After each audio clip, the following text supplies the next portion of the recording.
உலகத் தமிழர்கள் அனைவரையும் நான் இப்போ புதிய குரல் அரசியல் ஆரூடம் சமகால நிகழ்வுகள் இதில் குறிப்பாக நேற்றைக்கு பேசுகிற போது கட்சிகளுக்குள் இன்னும் வடிவமைக்கப்படாத கூட்டணி இல்லாத ஒரு நிலையை நாம் பார்க்கிறோம். ஆனால் நேற்று முன்தினம் சிவபூஜையில் கோவையில் ஒரு செய்தி தெளிவாக சொல்லப்பட்டது. அதாவது ஜக்கி வாசுதேவ் என்று சொல்லக்கூடிய அரசியல் பின்பலம் கொண்ட ஒரு கார்ப்பரேட் சாமியார் அந்த நிறுவனத்தின் முன் வரிசையில் பிரேமலதா விஜயகாந்த் அவர்கள் அதிமுகவின் முன்னணி வலிமையான பண வசதிகள் கொண்ட பெரும் முதலாளியாக இருக்கும் வேலுமணியும் இணைந்து ஜக்கியிடம் ஆசி பெற்றது.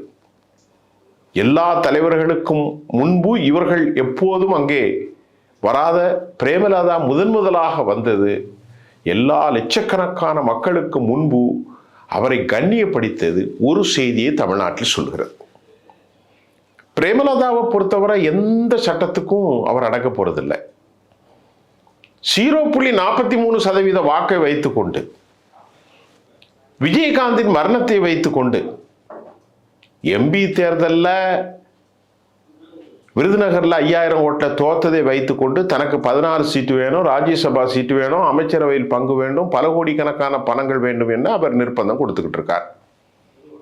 இந்த நிர்பந்தத்துக்கு இரட்டை இலக்கத்தில் 2 பேரும் கொடுக்காம நேரத்தில் சில நாட்களுக்கு முன்பு திருச்சி வந்து புதுப்பேட்டைக்கு புதுச்சேரிக்கு போன உள்துறை அமைச்சர் திரும்பி வந்து சொன்னாராம், எல்லா பத்திரிகையும் வந்த செய்தி, அதிமுக பிரேமலதாவை பார்த்து கொள்ளும், அந்த வேலையை நீங்கள் பார்க்காதீங்க மிஸ்டர் நயினார், நீங்கள் வேற வேலையை பாருங்க அப்படின்னு அவர் அசைன்மெண்ட் கொடுத்துட்டு போயிட்டார். என்னப்பா மொட்டத்தலைக்கும் முழங்காலுக்கும் முடிச்சு போடுகிறாய் என்ற கேள்வி வரும். இந்த ஜக்கி வந்து யார் அப்படின்னு கேட்டால் அவன் ஒரு கார்ப்பரேட் சாமியார். அவரை பொறுத்தவரை ஒரு பெரிய புரோக்கர். அவரை பொறுத்தவரை பணத்தை குவித்து வைத்திருப்பவர்களின் பாதுகாவலர். பிரதமர் வருகிறார், ஜனாதிபதி வருகிறார், டிஃபென்ஸ் மினிஸ்டர் வருகிறார், கவர்னர் வருகிறார், போர்ட்போலியோவில் இருக்க அனைவரும் பட்னாவிஸ் வரை வருகிறார்கள். ஆண்ட தமிழ்நாட்டினுடைய அனைத்து அமைச்சர்களும் இவருடைய கைப்பாவைகள், தொழிலதிபர்கள் இவருடைய கைப்பாவைகள், போலீஸ் துறை இவருடைய கைப்பாவைகள். அதையெல்லாம் தாண்டி இந்த நாடு இவ்வளவு கேவலமாக போகிறது.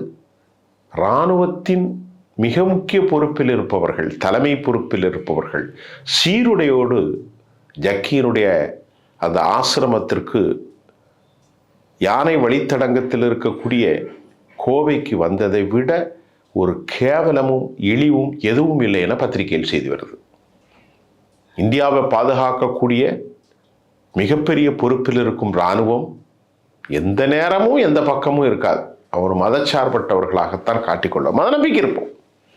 ஆனால் ஒரு தனி மனிதனுடைய ஆட்டத்தில் கொண்டாட்டத்தில் தமன்னா போன்ற நடிகைகளை கொண்டு வந்து ஆடுகிற நேரத்தில் ஃபோக் சாங்ஸை வைத்து ஹிந்துஸ்தானி மியூசிக்கை வைத்து எந்த வரம்பும் எந்த எல்லையும் இல்லாமல் அவரை போன்று ஒரு பெரிய உயரமான சிலையை அந்த மலைகளுக்கு கீழே வைத்து ஆடுன்னு ஆடி பல கோடிகளை சம்பாதித்து அமெரிக்காவில் ரியல் எஸ்டேட் பண்ணுவர்களுக்கு இந்திய இராணுவத்தின் உயர் பொறுப்பில் இருக்கிறவர் சீருடையில் ஏந்த வந்தார் என்று நான் சொல்லலை. இது தப்பா ரைட்டா அப்படின்னா கிழக்கு பதிப்பகத்தில் இருக்கக்கூடிய ஒரு முக்கியமான ஆளுமை கேள்வியை கேட்கிறார். அது தவறுது. சரி, அந்த தவறை தாண்டுவோம். இந்த வேலுச்சாமிக்கும் வேலுமணிக்கும் எஸ்பி வேலுமணிக்கும் இவருக்கு என்ன தொடர்பு அப்படின்னா, கடந்த காலங்களில் மத்திய மாநில அரசுகளுக்கு இடையான தொடர்புகளை முழுமையாக கவனித்து கொண்டவர் யாரு? ஜக்கி தான். 2016 21 வரைக்கும் ஆட்சி செய்தது யாரு? 16க்கு அப்புறம் அம்மாவுடைய மரணத்துக்கு பின்பு ஒரு 4.5 ஆண்டுகள் முழு ஆட்சியில் இருந்தது பழனிசாமி அண்ட் கம்பெனி. அதில் பெரிய விவகாரங்களை எல்லாம் பார்த்து மலைபோல் செல்வத்தை குதித்தது எஸ்பி வேலுமணி. அந்த எஸ்பி வேலுமணிக்கும் தங்கமணிக்கும் all Manis under controlled by Jaggi. Jaggi ஆசிரமத்தின் மூலம்தான் மிகப்பெரிய அளவிலே செல்வங்கள் கைமாறியதாகவும் சாப்பர்களிலே கூட பணப்பெட்டிகள் சென்றதாகவும் பல பேர் சொல்கிறாங்க. அதில் உண்மை இருக்கலாம், பொய் இருக்கலாம், அது வேறு விவகாரம். ஆனால் ஒரு அதிகார தலைமையிலே மத்திய அரசுக்கும் எடப்பாடிக்கும் எதிலே ஜக்கி வாசுதேவ் செயல்பட்டாருங்கிற மட்டும் உண்மை. அந்த ஜக்கிட்ட இந்த அம்மா தேமுதிக கேட்ட எல்லார்ட்டையும் கேட்ட கேள்வி என்னன்னா, 14 டிக்கெட் 14 சீட் தமிழ்நாடு சட்டமன்றத்தில், ஒரு ராஜ்யசபா செலவுக்கு 10 × 14 150 கோடி அல்லது 140 கோடி. இந்த 140 150 கொடுக்க வேண்டிய முறையில் கொடுப்பதற்குத்தான் வேலுமணி ஜக்கியும் பயன்பட்டிருக்கிறார்களா? அப்படின்னா அங்கே போய் ஏன் உட்காரணும்? ஒரு சாமியாருங்க அவரிடத்துல அந்த அம்மா போய் கவனப்படுத்த, அதை எதுக்கு தமிழ்நாட்டுடைய சேனல்லாம் பெருசாக பேசணும் அப்படின்னு கேள்வி எழுமல. அதற்கு பதில் வேறு ஒன்றும் இல்லைங்க. மிகப்பெரிய அதிகார வளையத்திற்குள் இருக்கும் ஜக்கி, மிகப்பெரிய அதிகார சிந்தனைக்குள் இருக்கும் ஜக்கி, அந்த விவகாரங்களை தொடர்பில் இருப்பவர் கவனித்து கொண்டார். கவனிக்க வேண்டிய முறையில் கவனித்து இந்த அம்மாவுடைய வாயை அடக்கிட்டதாகவும் செய்தி வருது. இல்லை, ஒரு பேச்சுவார்த்தையின் நல்லிணக்கத்தின் அடிப்படையிலே அவர் வந்தார் என்பது அடுத்த பேச்சு. ஆனால் முடிவு என்ன, அது நமக்கு அறிய முடியல. பொதுவாக பிரேமலதாவை பொறுத்தவரை 2016 மக்கள் நல கூட்டணியின் மூலம் அந்த கட்சியை குழிக்குள் கொண்டு போனார் என்று எதிர்க்கட்சிகள் வைக்கிறாங்க. அதற்கு பிறகு 2019, 21, 24 சீண்டுவார் என்று 2 பக்கமும் அவர் பேரம் பேசினார். இந்த முறை மிகப்பெரிய பேரத்திற்கு அவர் அடிமையாகி இருக்கலாம். அதன் அடிப்படையில் தான் வேலுமணி ஜக்கி வாசுதேவ் என்ற இந்த சத்குரு தன்னை எப்படி அழைக்கணுங்கிறாரு? சத்குரு. என்ன குருவோ என்ன மண்ணுழுந்த குருவோ அது எனக்கு தெரியாது. ஆனால் அவர் தன்னை சத்குரு என்று அழையுங்கள் அப்படிதான் சொல்றார். ஸ்டேட்மெண்ட்ல நெறியாளர் கேட்கும்போது கூட ஜக்கின்னு சொல்லாதீங்க, அப்ப ஜக்கின்னு பேர் எடுத்துரு, என்னை சத்குரு என்று அழையுங்கள். ஐயா, எல்லா மதங்களும் பரமாத்மாவை நம்புறது. அந்த பரமாத்மா ஜீவாத்மாவிட தனித்திருக்கிறது. பரமாத்மாவில் ஜீவாத்மா சங்கமமாக வேண்டுமென்றால், பரலோகத்திற்கு நீங்கள் வெற்றி பெற வேண்டுமென்றால், நீங்கள் செய்கிற நல்ல வினையும் ஊழ்வினையும் உங்களுக்கு சாட்சியாக அமையும். இதுதான் எல்லா மதத்துடைய கோட்பாடு. அரூபமற்ற சொரூபமற்ற அந்த பரமாத்மாவை நீங்கள் வழங்கணும் அப்படிதான் சொல்றது.